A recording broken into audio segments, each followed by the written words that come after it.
interview par Benjo, vous avez de la chance. Alors qu'est-ce que tu as comme question? Alors, comment ça se passe en salle de presse? Vous êtes combien? C'est vide, il n'y a vraiment pas beaucoup de médias qui sont venus et on est genre une dizaine. Est-ce que le wifi marche bien? Ah ouais, super, vidéo géniale, parfait de ce côté-là. Non, on est bien. Ouais. Et la bouffe ici aux Bahamas, à part ça? Ah, c'est horrible. C'est cher. On attend 1 heure avant de se faire servir et c'est pas très bonne qualité. Service, rien de marche. Non. C'est un endroit pour riches ici. Hein. Pas un joueur de poker riche et célèbre. Et donc toi t'as pas joué au jeu de la pièce près du mur, parce que tu n'as pas le droit de Non, j'ai pas le droit de jouer. Est-ce que tu peux expliquer ça un petit peu Ouais, en fait, les citoyens des Bahamas n'ont pas le droit de jouer ici, et il en va de même pour les gens qui travaillent ici. Et comme tous les médias qui sont arrivés pour couvrir le tournoi cet EPT ont signé un permis de travail, c'était une condition requise, on n'a pas le droit de jouer. Les organisateurs du tournoi pourraient perdre leur licence, et le tournoi pourrait être annulé tout simplement si je me faisais prendre ou quelqu'un d'autre, un collègue se faisait prendre à une table de blackjack ou quelque chose comme ça. Pas de paris farfelus cette année, pas de bêtes sur roulette, pas de la pas de bêtes sur... Il y a le tournoi média ce soir, c'est un free roll. Donc ça ne rentre pas dans la règle, c'est un free roll, il n'y a pas d'argent. Donc pas de bête du type combien restera-t-il d'éliminés, combien y aura-t-il d'éliminés dans la même journée, à quelle heure je crois que ça va se terminer à 130 joueurs à peu près. Donc c'est un pari gratuit là, parce que t'as pas le droit de... c'est une estimation gratuite. Donc à 130 joueurs, tu penses qu'on arrête le robinet avec ça? Donc là vous êtes les 2 derniers Français, toi et Guillaume Delagorce, et donc je remarquais que c'est une situation qui se produit quasiment systématiquement sur les EPT, c'est-à-dire que les derniers joueurs français en course sont des joueurs du team Winamax. On est les plus chanceux, ouais. Plus tard.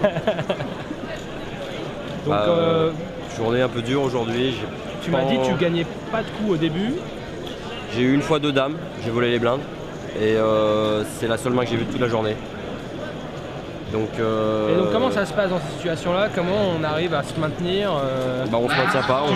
Tu joues sans quart? On perd la moitié de son tapis en fait. Bon. C'est pour ça que c'est bien d'avoir un gros tapis en fin de D1, parce que ça permet d'accuser un peu le coup quand ça se passe mal, et puis faut pas craquer, faut être patient. Et puis pour l'instant c'est ce qui s'est passé. J'ai volé 1 ou 2 fois les blindes, mais il y avait vraiment très peu de spots. Soit c'était raisé avant, soit c'était des valets 2 et tout ça, donc je ne peux pas nécessairement rentrer, et c'est les tailles au tapis où j'ai pas envie de me faire revenir dessus et folder. Donc on attend et voilà, on se débrouille pour trouver des petits machins, des petites batailles de blindes où on arrive à endormir un peu son adversaire, essayer de voir un flop gratuit, vraiment ça a été pas facile, donc là j'ai 20 blindes. Donc voilà, je vais essayer de bien choisir mes spots éventuellement pour faire une doublette ou me maintenir ou passer dans la barre des 70-80 000, histoire de respirer un petit peu. Et puis voilà quoi. Bon, en tout cas, quoi qu'il arrive, ce soir, réservation à la boîte de nuit du casino. Voilà, c'est le message. Réservation. Un petit gâteau au chocolat déjà qu'on n'a pas pu avoir hier au Nobu. On va célébrer. Et puis après la boîte de nuit quoi. Vers minuit, on va aller faire un petit tour. Et puis voilà, on aura Anthony en clochard bientôt aussi, donc, qui va faire la quête près des tables de poker pour demander un jeton ou 2 de 5 $. Donc voilà. Ça va être très bon. Voilà. Merci pour le soutien en tout cas à tout le monde, et puis à tout à l'heure pour la vidéo de fin quoi.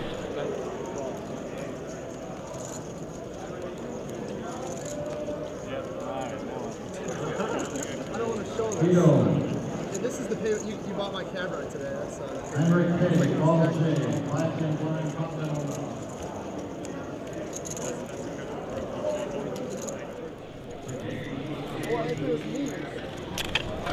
Bon j'ai 86 000.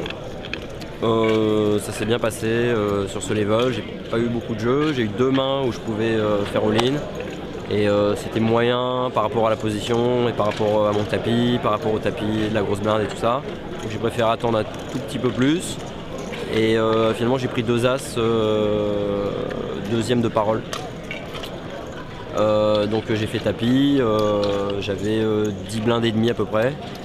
Et un petit peu moins de 11 blindes, et tout le monde a passé. Et, le cut-off a payé quasiment tempo avec As-10 dépareillé. Et donc flop As-7-7, donc il est drawing dead.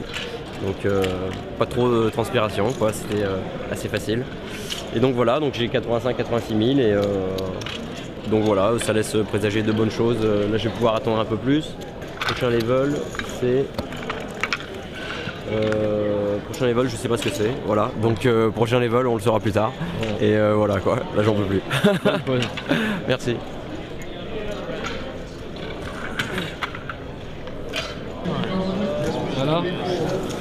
J'ai 175 000. Donc j'ai fait un brelan, je suis arrivé à changer de table. J'ai fait un brelan, je suis passé de 100 000 à 200 000. Et je suis un peu 220 000 même. Après j'ai gagné des petits coups. Vraiment il y a eu un beau coup où j'ai fait brelan. Je lance paire de 3, il tombe roi 10-4.